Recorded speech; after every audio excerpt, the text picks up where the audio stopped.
Unaenda wapi? Tundamana na Balesa wewe. Wewe muuaji sio muuaji.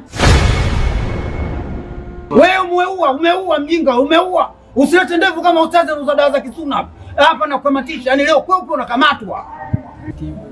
Nani unge taratibu? Tena bahati yako hapa naongea kwa sauti ndogo ndogo. Ningeongea kwa sauti kubwa watu wangenisikia ungekamatwa.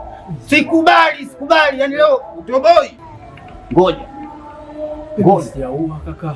Usilete mambo ya kijinga. Unaona watu mataira. Mimi nina macho tena nina akili timamu. Hiyo midevu umeweka ya bandia, uongo huo. Hizo rasta za madada hizo saluni. Nakwambia cheki mshatu. Si mshatu ule. Hapa utoboi baba. Mimi mwana sayansi saikolojia naijua. Yule mzee nilikuwa nataka kumsaidia. Tena umenisababishia matatizo, siwezi kukubali. Vitu ulivyovifanya mpaka kile kibwana kile kulevu ambacho kipo hapa Kiomoro kinanipa tabu, kinanitokea kila wakati kama bibi yangu msabu. Sasa mimi nakutuma. Nani ongea taratibu bwana mwanya kati chola mazese? Ule akutoa mimi. Nakuchoma kope tena wanakukamata, wanakufilijisa, wanakuteka. Wanakuteka sasa hivi. Anaitwa Guluja.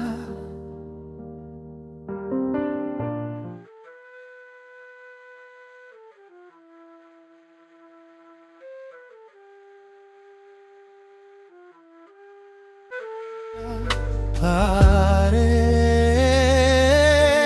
Mungu msimamie kijana Gulu, njia za mbali zimlete salama tu, asipote kwa macho ya makuu.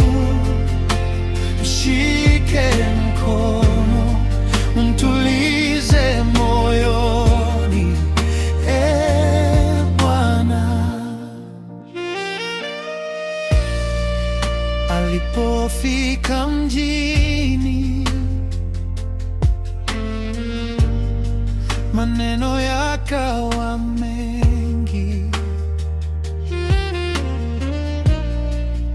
akadhani anajua, akaanza kupotea taratibu.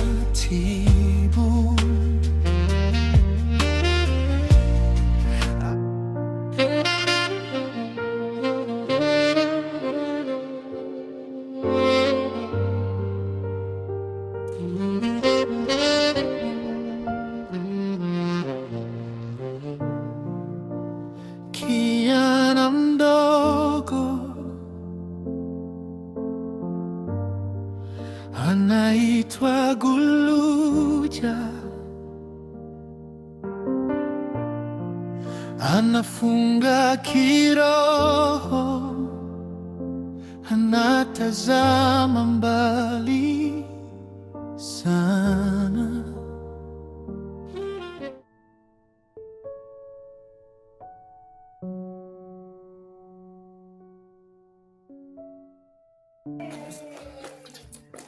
Wewe. Nilikwambia vipi kuhusu binti yangu? Nilikwambia vipi kuhusu binti yangu? Nilikwambia vipi kuhusu binti yangu? Tani. Nilikwambia vipi kuhusu binti yangu? Nilikwambia umlinde binti yangu au mwangalie kwa jicho la matamanio. Mama nisamee basi. Mama nisamee, sitodia tena. Nikusamee sio? Mama sitodia tena, nisamee.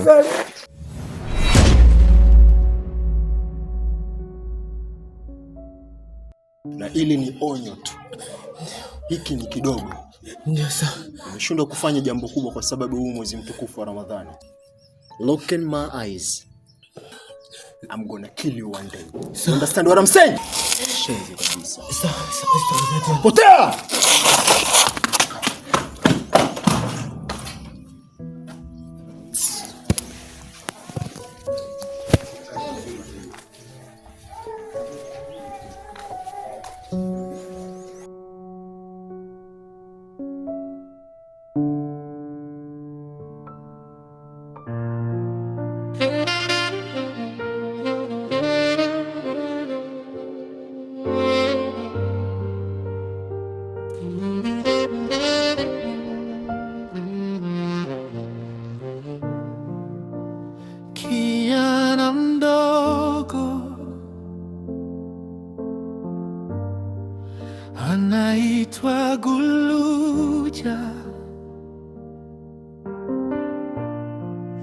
anafunga kiroho, anatazama mbali sana.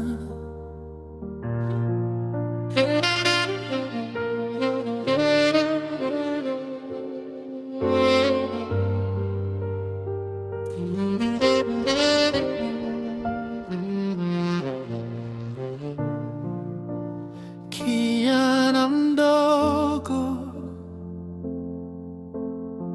kimekukuta nini? Mbona nimekukuta katika mazingira kama yale? Kiukweli na mazingira magumu sana.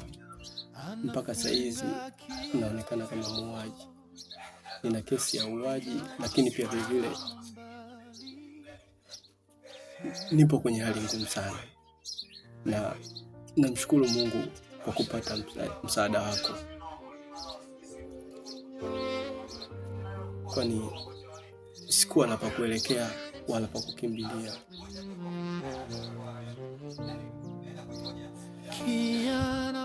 Ni stori ndefu. anaitwa Guluja. Siku ya kwanza naingia katika mji huu, nilikutana na tukio zito ambalo nilishindwa kuvumilia kuona mtoto wa kike akifanywa ukatili. Basi niliamua kwenda kumsaidia. Wema wangu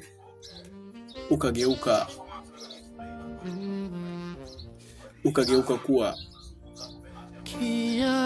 matatizo kwenye maisha yangu, kwani wale waliokuwa wanataka kumfanyia kitendo kile binti yule walinikimbiza. Nikajikuta nikimpatia maumivu makubwa sana katika familia ambayo sifahamu, na sifahamu kama mzee yule atakuwa yu hai.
uhakika kama mzee yule atakuwa amepona. Ndugu wangu, walimchoma kisu cha hapa. Kisu cha hapa. Sidhani kama mzee yule atakuwa amepona. Sidhani. Adhabu ile haikupaswa kabisa apewe mzee yule.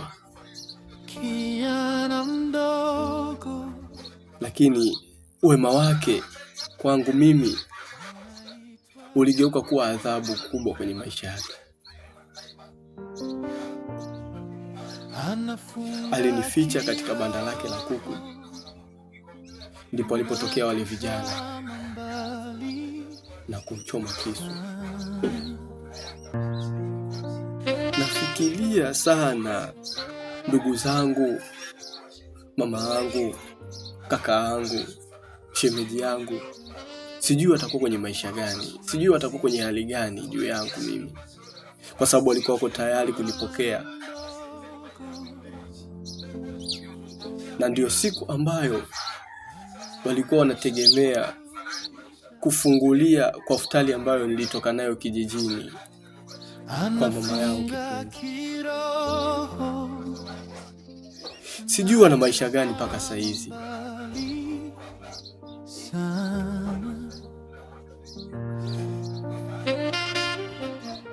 Kikweli sijui jinsi gani nikuelezee ndugu wangu. Kwani wewe ndugu zako wako wapi? Mwanangu, naomba ujiandae kwa safari yako ya kesho. anafunga kiroho ili uweze kwenda kwa ndugu yako.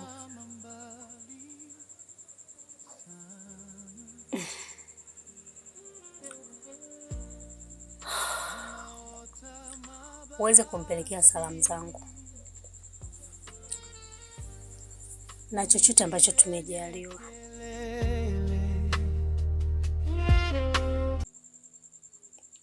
Asiyefunzwa na mamaye ufunzwa na ulimwengu.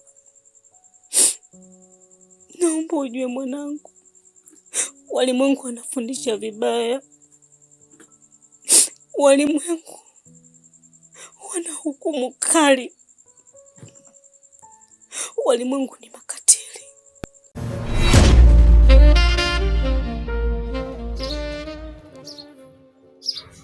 Na vipi kuhusu hicho kidonda?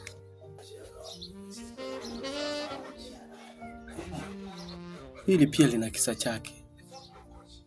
kijana mdogo anaitwa Guluja, anafunga kiroho, anatazama mbali sana.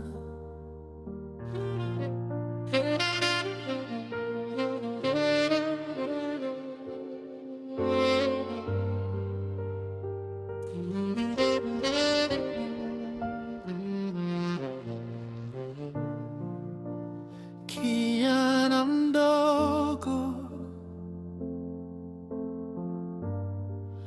anaitwa Guluja,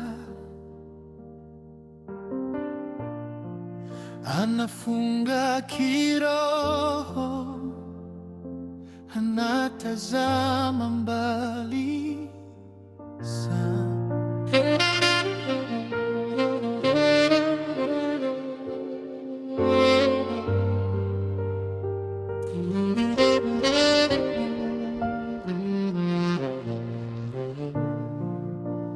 Kijana mdogo anaitwa Guluja, anafunga kiroho. Namshukuru Mungu nilikutana na nesi ambaye alinisaidia bila kujali wala kunifahamu. Alinisaidia na kutenda wema akaenda zake, lakini alinielekeza kwake. niende pale, akitoka kazini atanikuta pale. Ila nilipofika kwa wale aliokuwa amewapa maelekezo sikuwakuta.